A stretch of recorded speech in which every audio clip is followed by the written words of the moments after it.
औरत जब किसी मर्द की ओर दिल से खींचने लगती है तो उसके व्यवहार में कोई अचानक बदलाव नहीं आता, बल्कि उसका पूरा अस्तित्व धीरे धीरे उसी मर्द की उपस्थिति पर टिकने लगता है। वो उसकी आवाज में अपने दिन की थकान ढूंढती है, उसकी नजरों में अपनी सुरक्षा देखती है और किसी अनकहे पल में उसे महसूस भी कर लेती है, बिना छुए, बिना कहे, सिर्फ उस एक एहसास से जो उसे बताता है कि ये इंसान अब उसकी दुनिया का हिस्सा बन चुका है। जब औरत किसी मर्द के पास बैठकर खुद को छोटा महसूस करने लगती है तो वो कमजोरी नहीं होती, वो चाह होती है। वो चाह कि वो मर्द उसे समझे, उसके भीतर की टूटन को बिना सवाल किए थाम ले।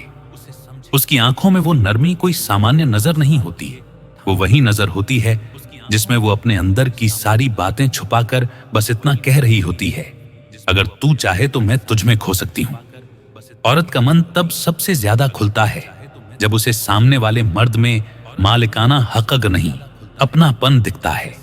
वो अपने डर छोड़ देती है, अपनी शर्म भूल जाती है और फिर उसके साथ हर पल में एक अजीब सी नजदीकी महसूस करती है, जैसी नजदीकी शब्दों से नहीं, आत्मा से पैदा होती है।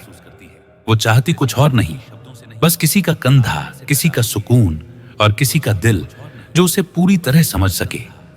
जब औरत किसी मर्द के साथ अपने दिन का सबसे कमजोर हिस्सा साझा करती है तो वो बातचीत नहीं, समर्पण होता है। वो उसका हाथ पकड़ती नहीं पर दिल पकड़ लेती है। उसके शब्दों में भरोसा होता है, इतना गहरा कि मर्द चाहे तो उसकी आंखों की दरारों में उसके पूरे जीवन की कहानी पढ़ सकता है। और यही वो पल होता है जब चाह प्यार में बदलने लगती है। कभी कभी औरत अपनी चाह को छिपाने के लिए अपना पूरा व्यवहार उल्टा कर देती है। वो दूर रहती है पर खो जाती है, वो बात कम करती है पर सुनती सब कुछ है।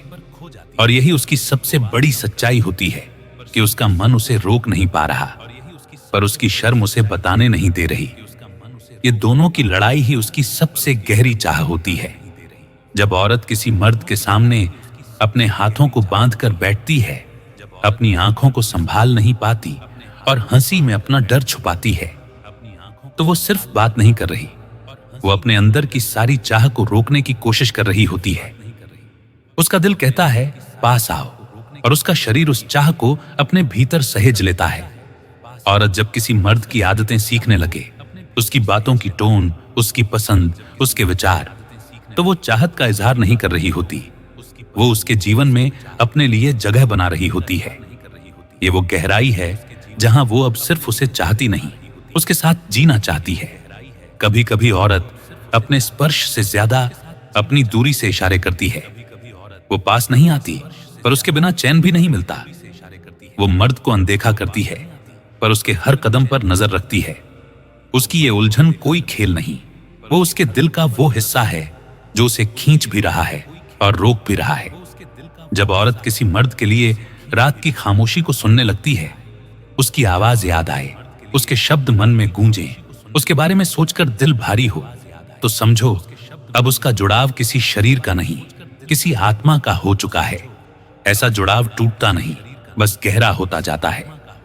औरत तब सबसे ज्यादा चाहती है जब वो सबके सामने सामान्य रहती है, पर अकेले में उसी मर्द का ख्याल उसे बेचैन कर देता है। वो खुद को रोकती है पर उसका दिल हर बार उसी दिशा में भागता है। ये वो चाह होती है जो दुनिया से नहीं छिपती, बस उसकी आंखें बोल देती हैं। जब औरत किसी मर्द के सामने अपने अतीत के घाव खोल दे तो वो प्यार नहीं मांग रही होती, वो अपना भविष्य सौंप रही होती है। वो कह रही होती है, ये हूं मैं, अगर तू चाहे तो मेरे अंदर की सारी टूटन को घर बना सकता है। और इसी पल में मर्द अगर समझ जाए तो वो रिश्ता आत्मा का मिलन बन जाता है। औरत का सबसे बड़ा संकेत तब होता है जब वो अपने अंदर की सारी लड़ाइयों के बाद भी उसी मर्द के पास लौटती है। वो चाहे रूठे, चाहे लड़े, चाहे दूर जाए, पर वापस उसी के पास आती है, क्योंकि उसका दिल जान चुका होता है कि उसकी जगह कहीं और नहीं, बस उसी इंसान के पास है जो उसके भीतर की सब सच्चाइयों को बिना डरे स्वीकार कर सकता है। औरत से ये दो बातें पूछो, बता दिया तो समझ लो वो तुमसे सच में संबंध बनाना चाहती है। पहली बात कि तुम संतुष्ट हो, दूसरी बात किसी बात के लिए हिचकिचाहट मत दिखाना।